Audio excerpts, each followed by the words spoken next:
2019లో journal of క్యాన్సర్లో ప్రచురించబడిన ఓ అధ్యయనం ప్రకారం ప్రతిరోజు చికెన్ తినే వారిలో క్యాన్సర్ వచ్చే అవకాశం ఎక్కువగా ఉన్నట్లు వెల్లడైంది. ముఖ్యంగా చికెన్ ఎక్కువ తినేవారు non Hodgkin lymphoma, prostate cancer బారిన పడుతున్నట్లు తేలింది. అధిక ఉష్ణోగ్రతల వద్ద చికెన్ను వేయించటం లేదా గ్రిల్ చేయటం వల్ల heterocyclic amino acids, polycyclic aromatic hydrocarbons వంటి క్యాన్సర్ కారకాలు ఏర్పడతాయి. వాటిని ఆరగించటం ద్వారా క్యాన్సర్ వచ్చే అవకాశం ఉంది.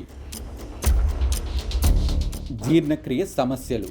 చికెన్లో కనిపించే సాల్మోనెల్లా లేదా క్యాంపిలోబాక్టర్ ద్వారా సంక్రమించే బ్యాక్టీరియా ఆరోగ్యానికి హాని కలిగిస్తుంది. Centre for disease control and prevention ప్రచురించిన నివేదిక ప్రకారం ప్రతి ఏడాది సుమారు 1 మిలియన్ అమెరికన్ పౌరులు సాల్మోనెల్లా బారిన పడుతున్నారు. ఈ బ్యాక్టీరియా ప్రధానంగా ఉడికించని చికెన్ ద్వారా వ్యాపిస్తుంది.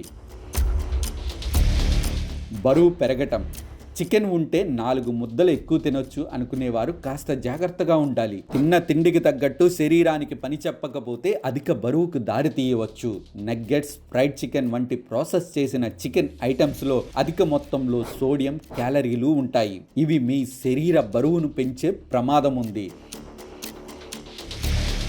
Journal of food and science and టెక్నాలజీలో ప్రచురించబడిన ఒక అధ్యయనంలో కోళ్ల ఫామ్లలో కోళ్లకు చేసే యాంటీబయాటిక్స్, హార్మోన్ల ఇంజెక్షన్లు మానవులకు తీవ్రమైన ఆరోగ్య సమస్యలు కలిగిస్తాయని పేర్కొంది. అలాంటి కోళ్ల నుంచి వచ్చిన చికెన్ను క్రమం తప్పకుండా తీసుకోవటం వల్ల బాడీలో యాంటీబయాటిక్ రెసిస్టెన్స్ దెబ్బతింటుందని, హార్మోన్ సంబంధిత సమస్యలు రావచ్చని నిపుణులు చెబుతున్నారు. కావున చికెన్ ముక్కల వాసనకు దూరంగా ఉండండి.